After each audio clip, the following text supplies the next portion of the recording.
My name is Avery Mitchell. I'm 35 years old, and I'm about to watch my sister humiliate me in front of our entire extended family again. She's standing dead center in our parents' backyard, holding her wine glass high like she's about to deliver a life-changing announcement. But I know that look in her eyes. That smug little half-smile. Savannah never speaks without a reason, and that reason usually involves making me look small. Growing up, my life felt like living in the shadow of a glittering, hollow mountain. Savannah always had the spotlight, while I faded into the background, even though I was the one actually putting in the work. She took credit for my 4th grade science project. Then over the years, she somehow started soaking up praise for achievements I fought tooth and nail to earn. And today, I can feel it. She's going to do something even nastier than usual. But this time, I'm not staying quiet. Because what she doesn't know is, I hold the one thing she cares about more than anything, the lake house she's been dreaming about for 3 years. I just bought it. This isn't revenge. It's a lesson. A message. That people who hide behind the word family to hurt others eventually have to face the truth. // ever since we were kids, the game between me and Savannah was never fair, but no one ever called it that. I was the younger sister, born 2 years later, living in a world where every achievement was measured against hers, and every glance went to the other girl. Savannah was the kind of person who always shone, or at least made everyone believe she did. She knew how to spin a story, how to dress the part, how to say the one thing that turned every head in the room. And me? I just worked. Quietly, relentlessly, without the flash. Everything I earned came from effort no one ever saw. But that was never enough when you had a sister like Savannah. She wasn't cruel, not at first. But Savannah was the type who'd do anything to stay in the spotlight, terrified of being outshone. Even if it meant hurting the people closest to her. When I got accepted into a top-tier business scholarship program, Savannah told the whole family she'd help me write my essay. When I was nominated for an entrepreneurship award, she let everyone think the idea came from a little chat between sisters. Over time, I stopped wanting to share anything I'd achieved because I knew, somehow, it'd end up as her trophy. My family didn't mean to ignore it. They just took the easier path. Mom would excuse it, saying, "Your sister's just showing love in her own way." Dad would shrug and say, "Don't make a big deal out of family stuff." So I became the one who stayed quiet, kept the peace, and swallowed the lump in my throat. But that silence came at a cost. It made me shrink myself. When Savannah stole my credit, I forced a smile. When she twisted the truth, I slipped away without a word. For nearly 3 decades, I let her control the narrative of my life. And the worst part? I started believing the story she told. Until today. I'm done being the silent little sister who takes it. And Savannah, she's about to find out that the story she's been crafting all these years is about to be rewritten by the person she always thought was just a side character.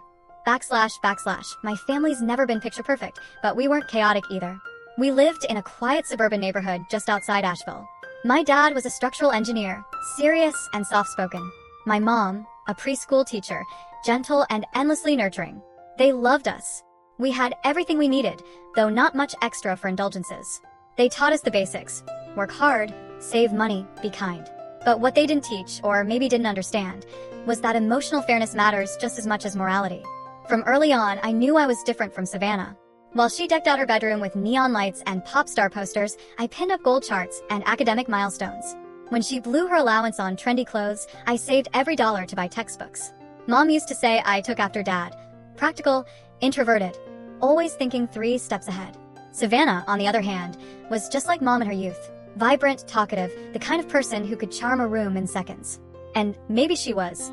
But when people called Savannah radiant, what they meant, without saying it, was that I was quiet. And that's the part that stung. No one ever said I was less. They just didn't see me as clearly. And in that blind spot, Savannah had all the space she needed to define me in whatever way suited her. When we were little, it was just over-the-top bragging. But as we got older, she got subtler, more skilled. She didn't have to outright lie. A tweak here, a tone there, and suddenly everyone believed I couldn't possibly succeed without her guidance. At first, I fought back. But over time, I got tired. Every time I spoke up, Mom would gently remind me, "Honey, don't make a scene. We're family." Dad would chime in, "Sisters are supposed to look out for each other." Words meant to keep the peace only ended up painting me as selfish for trying to defend the truth. So I learned. If you want peace, stay silent. I told myself, as long as I know who I am, that's enough. But deep down, that silence just gave Savannah more power. It made her believe she was entitled to the stage. And from that point on, every family gathering became her personal spotlight. I don't hate my sister. I just feel sad. Because in a house where two girls were raised under the same roof, one chose to prove her worth by working hard, while the other did it by stepping on whoever she had to. //. I still remember the first time Savannah blatantly stole credit for something I did. I was in 4th grade. We had a science project on ecosystems, and I spent 3 weeks building a miniature model: tiny trees, real soil, a little water reservoir, even a functioning decomposition cycle.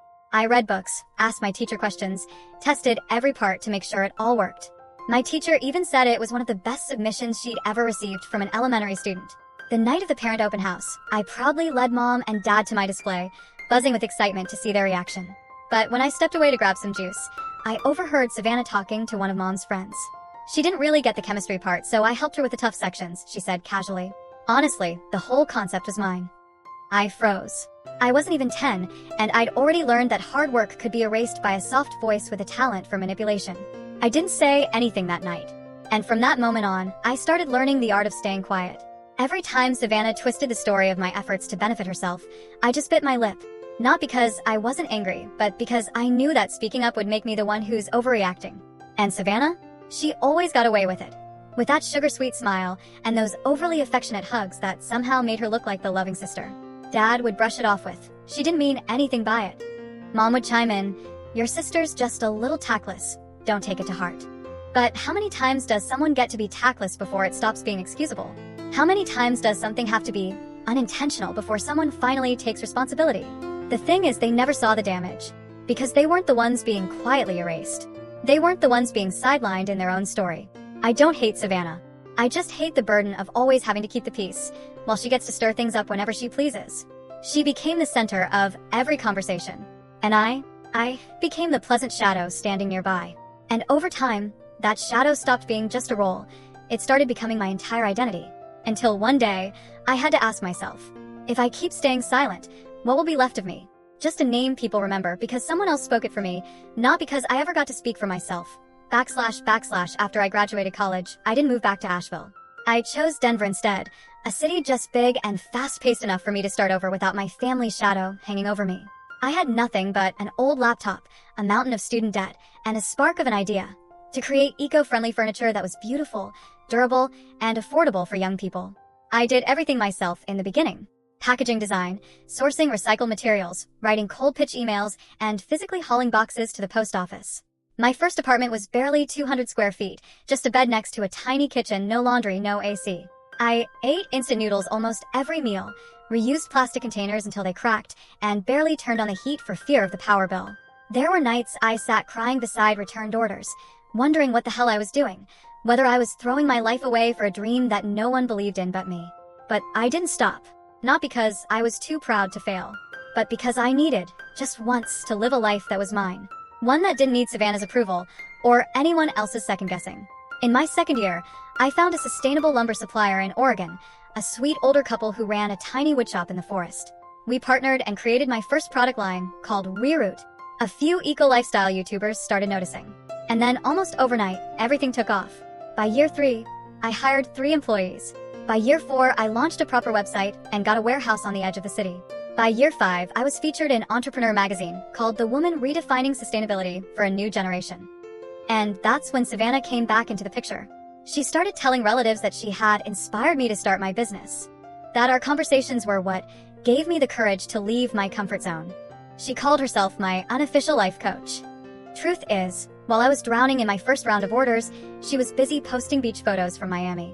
I didn't push back. I was used to staying quiet. But deep down, something started shifting. I realized if I didn't speak up for myself, she'd keep telling the story for me. And she'd always tell it in the way that made me look the smallest. / Savannah never apologized for downplaying my accomplishments. But she's always been good at reinventing herself. And this time, she chose the role of the ever-supportive big sister. At family gatherings, she bragged about how she spent hours on the phone coaching me through strategy calls, which never happened. She recalled those tough early days in a tone that made it sound like she'd been right there beside me the whole time. In reality, the only call I ever got from Savannah during that period was when she asked to borrow money for a designer handbag on sale. She didn't deny my success, but by inserting herself into my story, she made people believe I succeeded because of her, not in spite of her. And people believed it, because Savannah knows how to tell a compelling story. She used words like inspired, always believed in my little sister, and proud from day one. The relatives would smile, even tear up. And me? I swallowed the anger, like I always did. I still lived simply. I rented a modest townhouse, drove the same beat-up car I had in college. To Savannah, that meant I didn't know how to enjoy life. She once scoffed and said, "You're successful, but you live like you're waiting to win the lottery before you let yourself spend a dime." What she didn't know was that I had a private investment portfolio, premium health insurance, and a custom retirement account already in place. I didn't need to prove anything to anyone, but it was hard to stay silent when she kept playing the role of the perfect sister in front of everyone. Back then, she was living in Nashville, renting a luxury apartment downtown, where the monthly rent could easily cover the salaries of 2 of my employees. She upgraded her car every 2 years, went to the spa weekly, posted restaurant check-ins like a full-time influencer. On the outside, she was the image of modern, empowered urban womanhood. But I knew the truth behind the flawless Instagram feed: monthly payments, maxed out credit cards, debt dressed up in filters, and good lighting. She didn't want to hurt me, but she definitely didn't want to lose to me either. And the most dangerous thing? In Savannah's mind, embellishment was never a lie. She truly believed that if you said something confidently enough, it became the truth. And if she told enough people that she helped me succeed, then somehow, in her eyes, that made it real.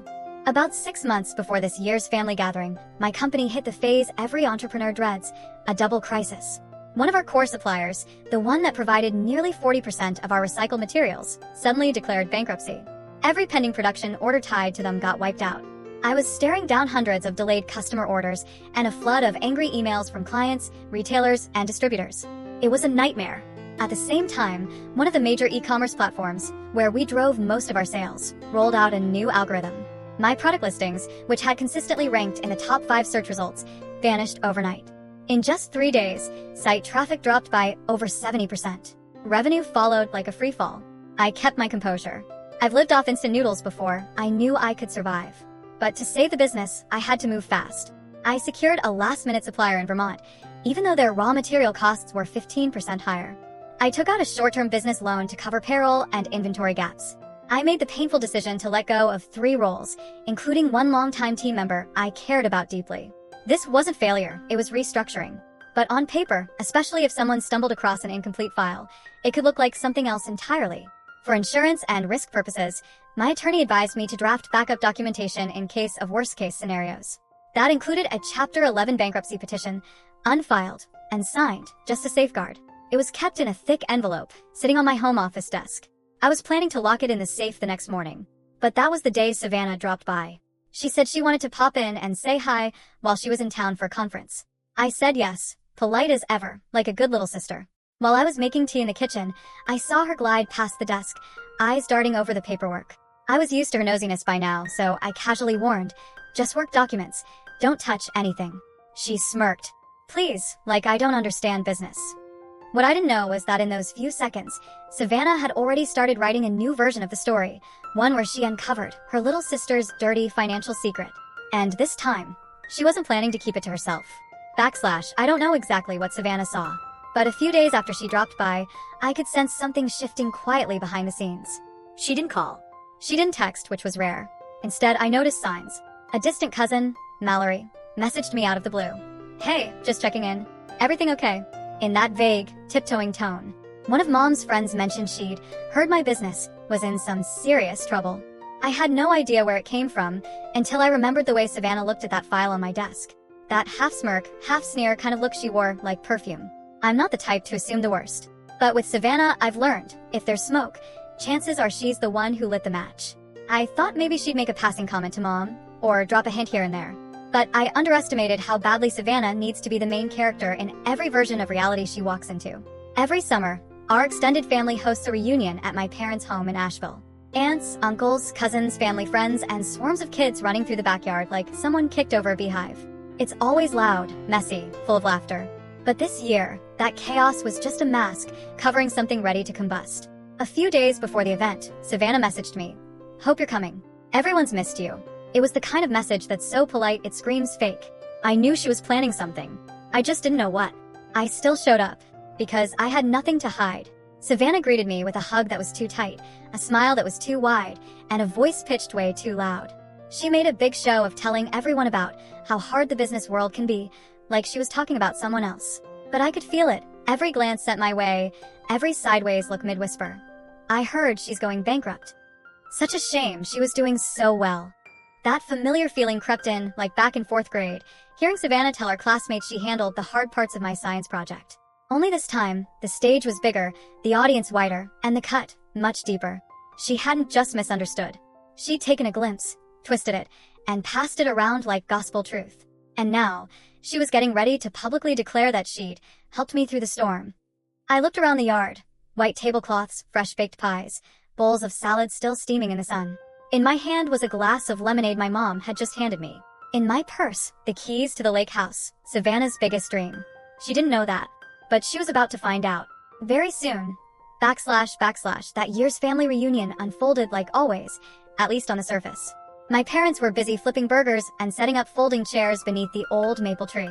Mom wore her favorite blue floral dress, carrying a tray of fruit tarts, smiling like everything in the world was perfectly fine. Kids ran wild through the yard, hands sticky with melted ice cream, laughter ringing through the air. The scent of grill smoke mingled with lavender from the bushes lining the wooden fence. It looked peaceful, unless you looked into my eyes. Because I knew something they didn't. This wasn't just another reunion. This was Savannah's main event. And once again, I was the villain in her carefully crafted script. I arrived with my arms full of food, and a heart full of armor. Mom greeted me with her usual hug. "You've lost weight. Work's still okay, sweetheart." I smiled and dodged the question. Dad gave me a nod, then disappeared back into the kitchen to flip the chicken. I scanned the yard, watching relatives roll in. Aunt Robin from Florida. My cousin Ethan, the one who never stops asking where I invest my money. Even Aunt Helen made it, who never misses a reunion, just in case something dramatic happens. I asked Mom, "Where's Savannah?" She glanced toward the back porch. Probably inside with Aunt Clara. "She's been sneaking around all morning, said she's got some kind of special announcement." Mom chuckled like it was something amusing. I felt my stomach tighten. I walked toward the backyard, where the tables had been arranged in a big U shape, covered in red and white checkered cloths. My seat? Directly across from Savannah. Of course. Mom always sat us like we were some symbol of sisterly unity, co-stars in a family play. But today, I wasn't playing the quiet version of Avery anymore. Savannah had already arrived, dressed in a shimmering metallic maxi dress, makeup flawless, like she was headed to a cocktail party, not an outdoor family barbecue. She waved at me with a smile wider than usual. "Avery, you made it. Everyone's been waiting for you." Loud enough for half the table to turn and look. I sat down, feeling every stare, every sideways glance from relatives who'd heard the whispers, the half-truths, the carefully planted rumors. But I didn't flinch. There was a calm smile on my face. And in my purse, the keys to the lake house. For the first time in my life, I knew I wasn't the victim in my sister's story anymore. / the clinking of glass cut through the chatter. Savannah stood up, tapping her spoon gently against the side of her wine glass like she was about to give a toast at someone's wedding. All conversations fell silent. She stepped into the center of the yard, right where the sun caught the high, neat bun of her golden hair. Her dress fluttered just enough in the breeze to make her look like some kind of princess about to bless the crowd. "Thank you all for being here today," she began, voice syrup sweet, eyes sparkling as she scanned every familiar face. "First, I want to thank Mom and Dad for putting together another amazing reunion. Family truly is the most important thing." My stomach clenched. I knew the next line wasn't going to be about gratitude. And because family is where we find love, support, and honesty, she paused, eyes locking onto mine. "I think everyone deserves to know something. About Avery." My heart pounded. I started counting my breaths, slowly, deliberately. Avery's been going through some serious challenges with her business lately. I know she probably didn't want to bring it up, but we're family, and I believe we should talk about it with compassion, not judgment. Whispers rippled through the family tables. Some people looked at me. Others looked down at their plates, like if they avoided eye contact, they might avoid the fallout. Savannah lowered her voice, like she was genuinely heartbroken, filed for bankruptcy. Chapter 11. It's all gone. The store, the accounts, even her personal assets are under review. It was like the air had been sucked from the backyard. And still she kept going. I came across the documents by accident when I visited Avery's place. At first, I didn't know what to do, so I stayed quiet. But then I realized, staying quiet means letting her suffer alone. And that's not what family does. I wanted to stand up, to say it was just a contingency draft, that it had never been filed, that she had misunderstood, if not twisted it on purpose. But I knew, if I spoke up now, it would look like I was scrambling to cover up, like I'd just been caught and was trying to save face. Savannah gave a soft, angelic smile. So, I told Avery she could move in with me. There's a spare room at my place. It's small but cozy. And I've already reached out to a few friends to see if they can help her find new job opportunities. I sat there, still, silent. But inside me, what was rising wasn't shame. It wasn't tears. It was fire. Backslash, backslash. I sat still in my seat, hands clenched tightly beneath the table, fingernails digging crescents into my palms. No one said a word. Every pair of eyes turned to me, pitying, awkward, curious. Some looked genuinely concerned. Others looked like they were enjoying the show. And Savannah, of course, stood center stage like a savior, eyes shining with performative grace, voice still soft, almost lullaby sweet. I know Avery's been independent her whole life. But sometimes even the strongest need a little help. Especially when failure becomes inevitable. My cheeks burned, not from shame, from fury. I inhaled slowly, trying to stay composed, and said, "Thank you all for your concern." But what Savannah just said isn't entirely accurate. My company is restructuring, not bankrupt. We hit some bumps, yes, but we're recovering. I kept my voice steady. But Savannah cut in almost instantly, sighing dramatically, her eyes wide with false sadness. "Avery, you don't have to pretend to be strong. I saw the paperwork. You filed for Chapter 11. I turned to her, looked straight into her eyes, for the first time in years, without flinching. "You saw an signed draft from my attorney. A precaution, not an official filing. I never filed for bankruptcy." There was a brief flicker, so quick most people missed it, but I saw it. Her eyes wavered, just for a second. Then, as always, she pivoted. "Well, either way," she said with a shrug. "I just want to help. You can stay with me as long as you need. No shame in it." Her tone was honey sweet, but every word still carried a blade. I didn't respond. Because I didn't need to. Because I knew something she didn't. In less than 12 hours, I'd be holding the keys to the one thing she'd dreamed of for the past 3 years, the lake house at Blue Ridge. I looked at her standing there, still performing the role of devoted sister. And I smiled. Not the kind of smile that says, "I'm okay," but the kind that comes when you finally understand. Sometimes silence is the sharpest weapon. And sometimes you don't have to fight with words, because the truth is already sharp enough. Backslash, backslash. The next morning, I left my parents' house early. The air was still heavy with fog, but there was no way I could sleep after what happened the night before. Savannah's words echoed in my head, not because I believed them, but because she had the audacity to speak them like she was protecting me, when really, she was crushing my dignity in front of a crowd. But today was a different day. Today, I was signing the deed to the lake house at Blue Ridge, the one Savannah used to call the dream of my life. I drove nearly 2 hours. My chest churned, but my hands were steady on the wheel. On the passenger seat sat the folder with all the paperwork, neatly clipped and ready. And when I signed that last page, and the realtor handed me the keys, what I felt wasn't victory. It was release. A new chapter. A beginning that didn't require anyone's permission. At exactly 10 a.m., I texted Savannah.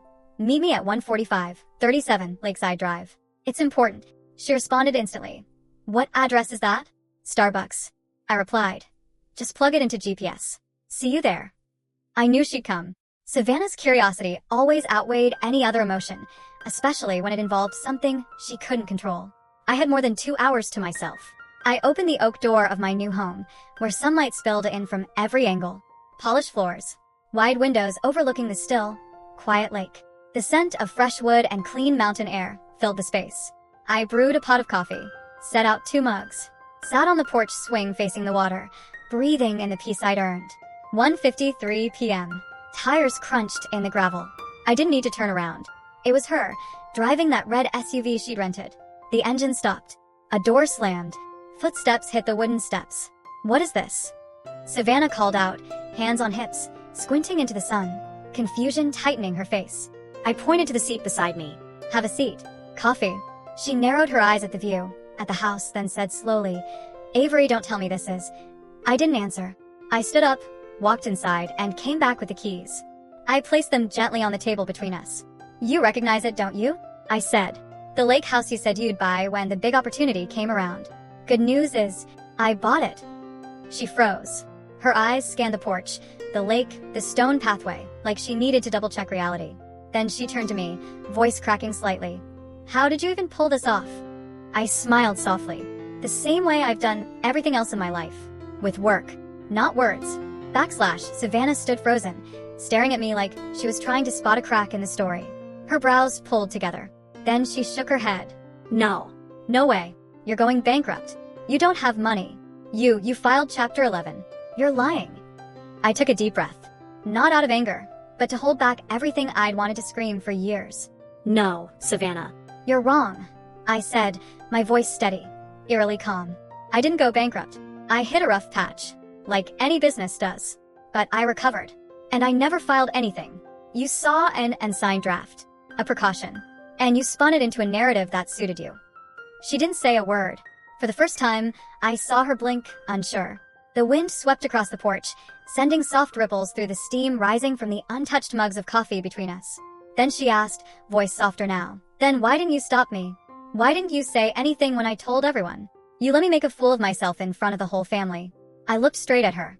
Asterisk, because if I had stopped you in that moment, I would have looked like I was overreacting, like I was covering something up, defending myself. And the truth, it doesn't need to scream. It just needs to exist. And today, you're standing in it. Asterisk, Savannah sat down slowly, like the weight in her legs gave out. She looked out over the lake, saying nothing for a long time. She started, barely audible. Asterisk, I just wanted to feel like I was better than you. Just once. My whole life, I tried so hard to get noticed. And then you came along, and just succeeded. Quietly. Strongly. Without anyone.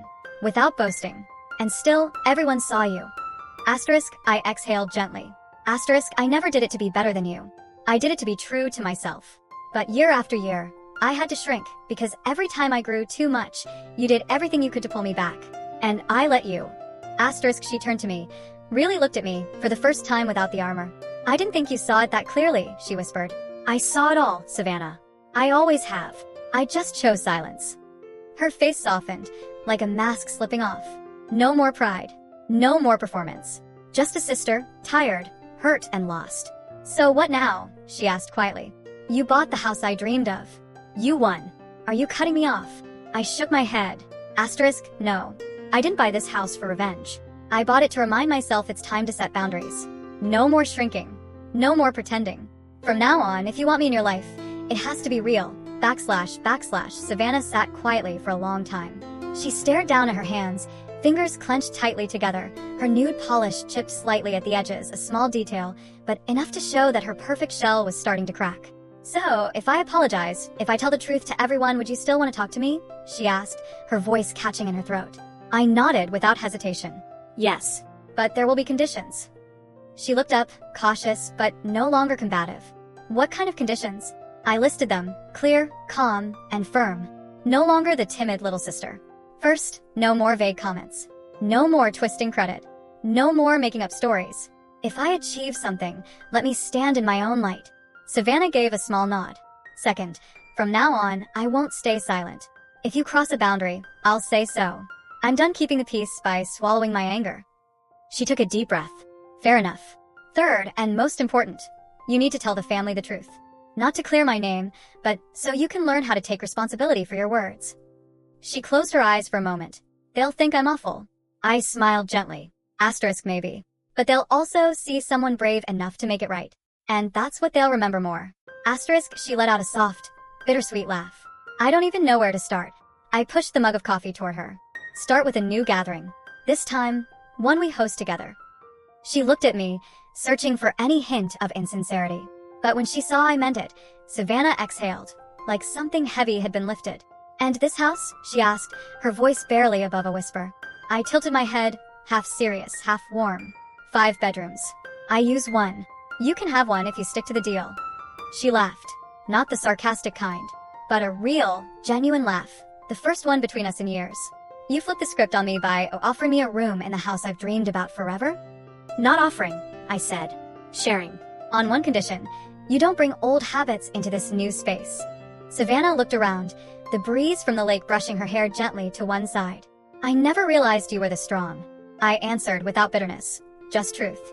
Asterisk, I always was. You were just too busy telling your version of the story to see it. // 2 weeks after the conversation at the lake house, Savannah and I sent a group message to the entire family. We, Avery and Savannah Mitchell, warmly invite you to a small gathering at Blue Ridge Lake.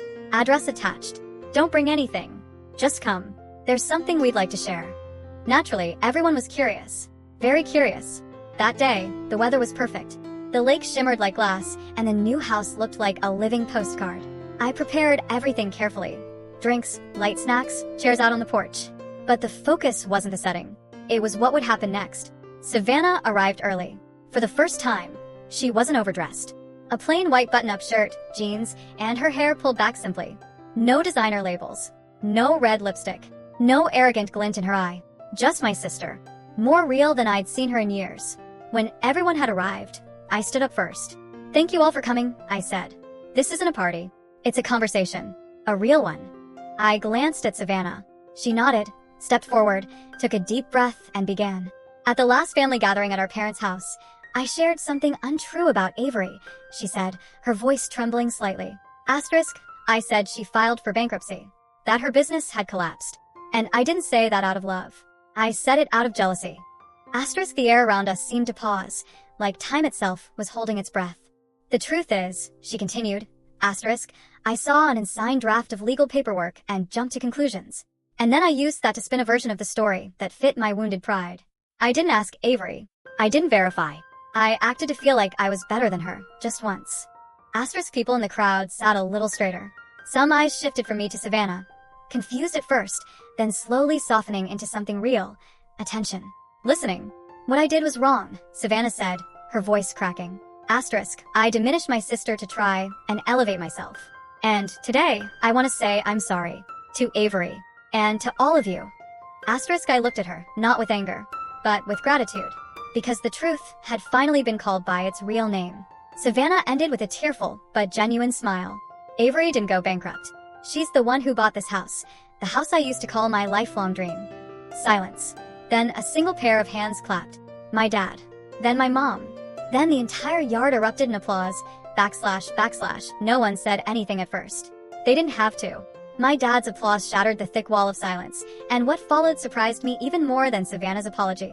My mom was the first to move. She walked over and hugged Savannah tightly, placing one hand on her back like she was trying to hold onto the little girl who'd finally come home. I heard her whisper, "I'm proud of you for being brave." Savannah just nodded, saying nothing. But I saw the tears fall, not from shame or anger this time, but from release. Aunt Robin, usually the first to comment on family drama, walked over and hugged me.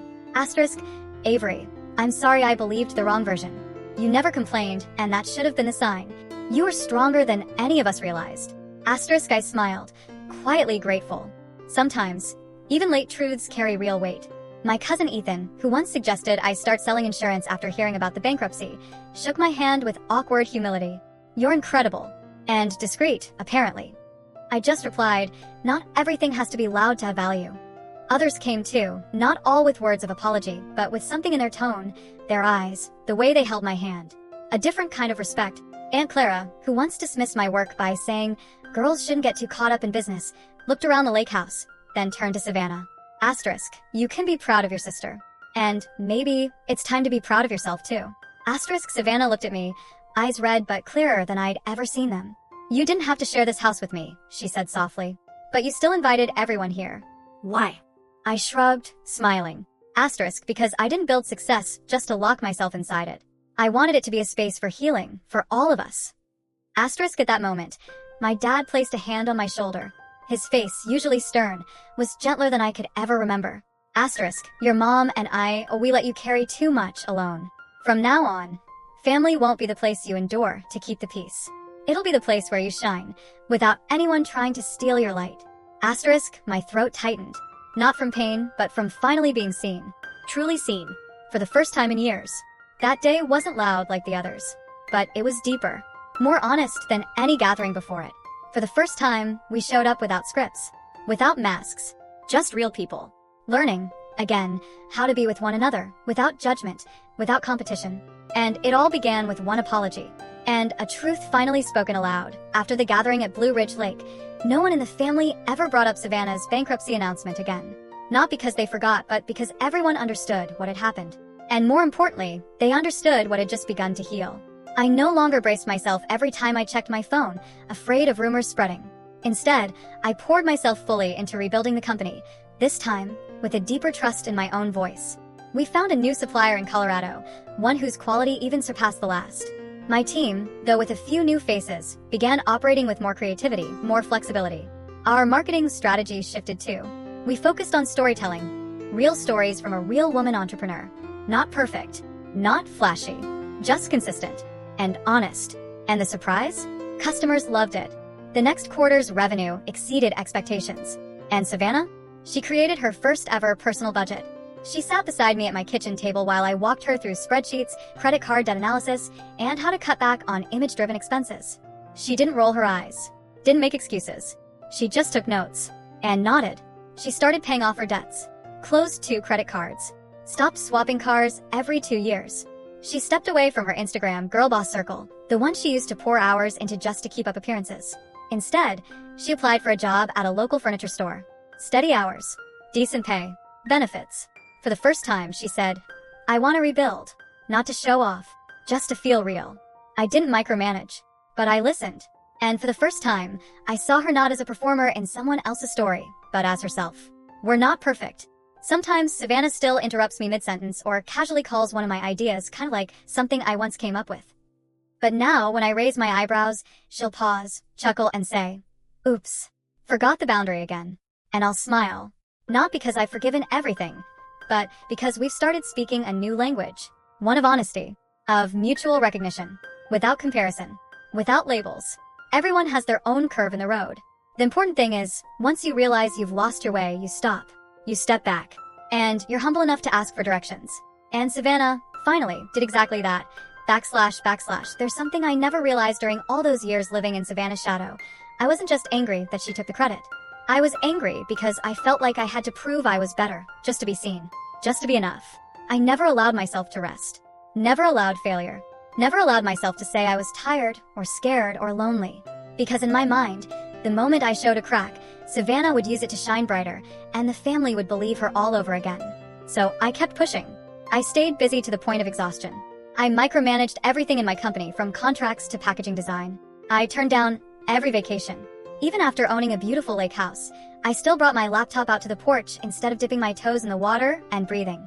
But something shifted after the gathering at Blue Ridge Lake. I watched Savannah start over. Slowly, awkwardly, but genuinely. She stopped chasing outside approval. And for the first time, I turned inward and saw that maybe I needed to do the same. I started letting go, delegating, trusting others, letting myself take a day off just because. Some days, I'd sit for hours reading by the dock. No photos, no stories, no one watching. And for the first time, that felt fulfilling, not like I was falling behind. I began opening up to my parents, to a few old friends, and most of all, to myself. Not through achievements or metrics, but with simple words like, "I'm tired today," or "I'm not sure I'm right," without shame. I stopped trying to outshine Savannah in silence, because I realized I didn't need to win. I just needed to be undistorted, uncompared, unburdened by the need to be the better version of someone else. Letting go wasn't failure. It was the quietest victory I've ever known. And strangely enough, when I stopped trying to prove myself, I felt more visible than I ever had before.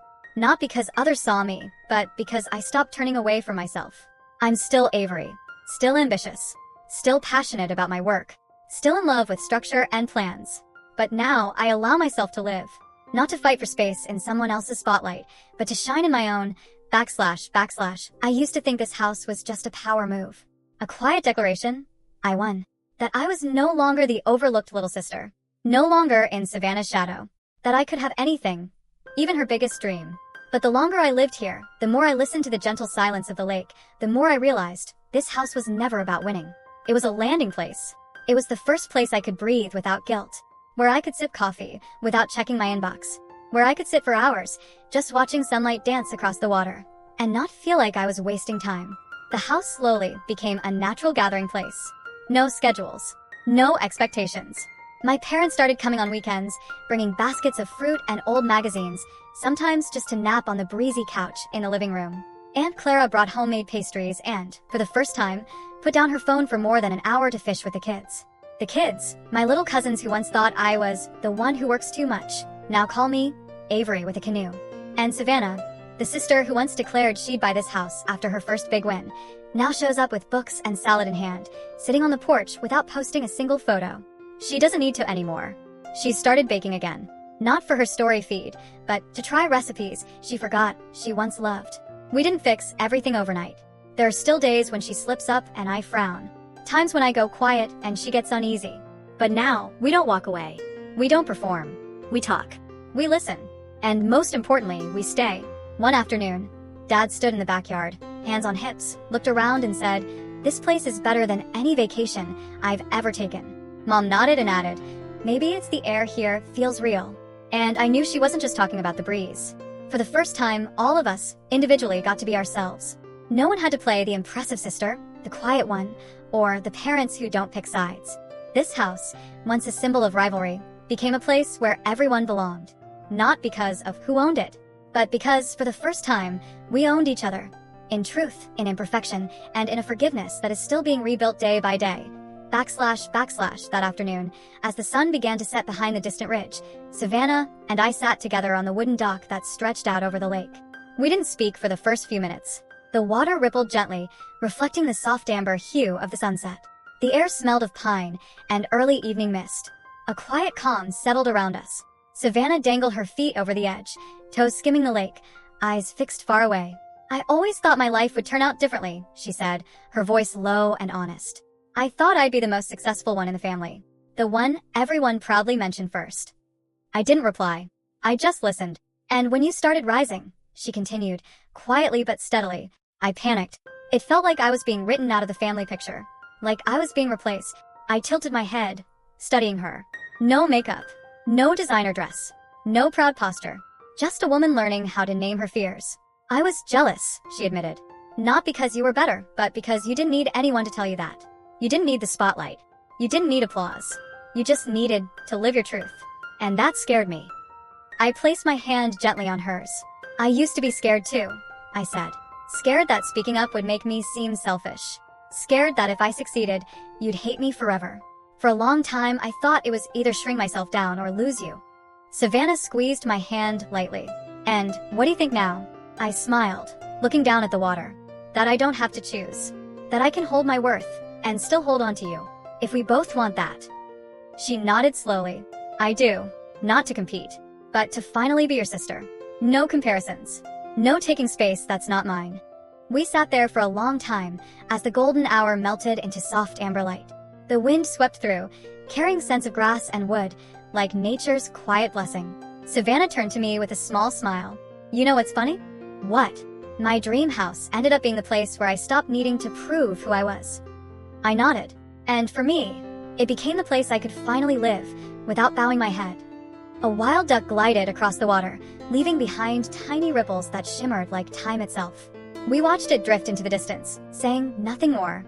Because real peace sometimes doesn't need words. / I used to think I'd only tell this story to a few close friends. People who knew my family. People who understood what it feels like to stay quiet just to keep the peace. But over time, I realized maybe this story isn't just mine. Because maybe you grew up with a sibling who always got more. Maybe you were overlooked simply because you weren't loud or demanding or difficult. Maybe you were the one holding everything together, swallowing your anger, choosing silence over confrontation. And if that sounds familiar, maybe you're carrying a story like mine. You just haven't said it out loud yet. I'm not telling this to blame anyone. I'm not telling it to expose or get revenge. I'm telling it because the truth, no matter how painful, is the only thing that can free us from the roles we were forced to play within our families. My story with Savannah isn't a fairy tale. We didn't become the world's closest sisters. We still disagree. We still get on each other's nerves. We're still figuring it out. But now, our relationship stands on something new: honesty, respect, and a shared commitment to stop competing. And here's what I've learned. Healing doesn't start when they change. It starts when you draw the line. When you speak up. When you choose truth, even if it costs you the image of being the nice one, the quiet one. Maybe you're in the middle of the silence. Maybe you've already stood up, but haven't yet found forgiveness. Wherever you are on that path, I just want to say, you're not alone. And you deserve to live as yourself without needing to prove anything. Without needing to ask for permission. If this story resonated with you, please share it. Tell me your experience. Tell me about a relationship that once made you shrink, or the moment you finally stood up and said, "That's enough." Leave a comment below. I want to hear from you. And if this feels like a space where voices are being reclaimed, hit like, subscribe, and turn on the bell so you don't miss what comes next. Thank you for staying until the very end. Because sometimes, what changes us most isn't a big dramatic moment, but a quiet one, where someone is brave enough to tell the truth everyone else was too afraid to say. I'll see you in the next story.